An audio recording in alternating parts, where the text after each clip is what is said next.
What is up, farming family? How y'all doing today? I hope y'all been doing good. The weather's changing. Paddle companies are dropping paddles like crazy, and Neonic just dropped essentially a budget version of a bigger brand paddle. I'm going to get into that here in a minute. This is the Neonic Flare Prime X. The regular Flare Prime they released, and it had some modifications that the factory did that Neonic wasn't aware of. And they didn't feel like it met their pop criteria that they were wanting to get. So they went ahead and made the original version that they'd planned on making before the factory made changes. I do have a 10% discount code with this company. It's Farmer. I will get a kickback if you use that. You will get 10% off of this already really good price paddle.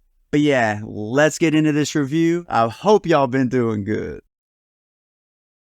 All right, the first thing I want to talk about is the pop. This paddle would compare the most closely to the ESQ 14 and the 12 millimeters.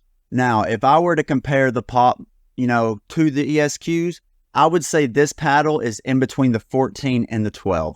This does not quite have the pop or the stiffness that the 12 millimeter has, but it's got more pop than the 14, but not by a lot.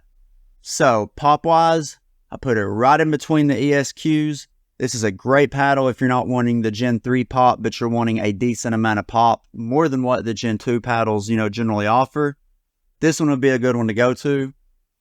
Now, when it comes to power, I didn't notice it being like crazy powerful. I think that the ESQ 12 and 14 millimeter might be a little more powerful than this, but this is right down below them. This is not going to be, as powerful as any of your hybrids or the elongated shapes for the most part.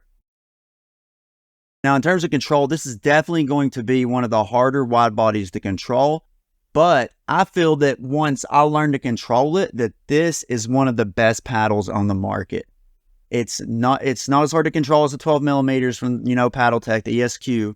It's a little bit less controllable than the 14 millimeters from Paddletek, but I feel like this paddle, if you can control it, you are going to be able to get all the positives out of it, and there's very little, negatives realistically. Like, I can't think of a single negative besides maybe the little bit of extra length that you're missing with the hybrid or elongated, but ultimately, this paddle is a crazy good paddle. It's just control is the one downfall of this paddle, ultimately. But if you play with it for a couple of weeks, you'll be able to hone it. No problem. When it came to the RPMs, this thing got 2,076 RPMs. Like I always say, anything above 1850 is going to be playable. This is going to get really good top spin, really good backspin, any kind of spin you're wanting to put, yada, yada, yada. I feel like I say this in every review, but just know you're getting top tier spin with this paddle.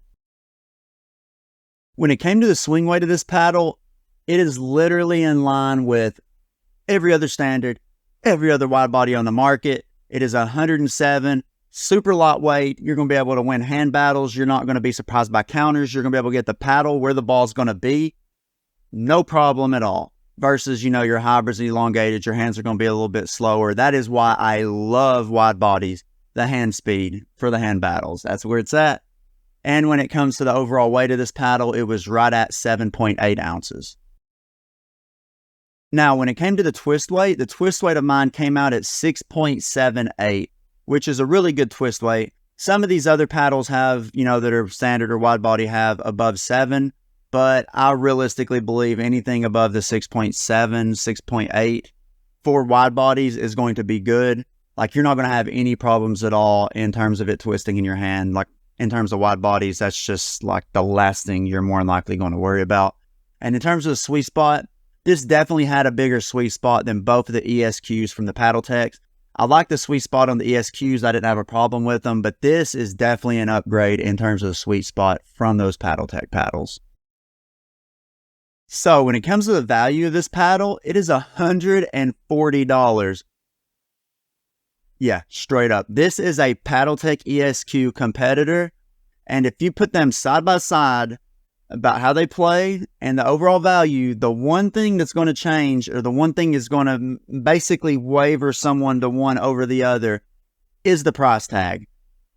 Man, the Flare Prime X price tag at $140 before the 10% discount code, which gets it down to like $126 or something. Ridiculous. This is like some of the best pricing in pickleball. It's a wide body. It is one of the more poppy wide bodies. So if you're wanting something below the Gen 3s, this is going to be for you. If you're wanting something slightly poppier than all the other Gen 2s on the market, this is an upgrade. This is one of the best paddle, values of the year. Hands down. Like there's going to be 3 or 4 others I'm going to do at the end, in like December 12th or 13th, I'm going to release with the best values in pickleball.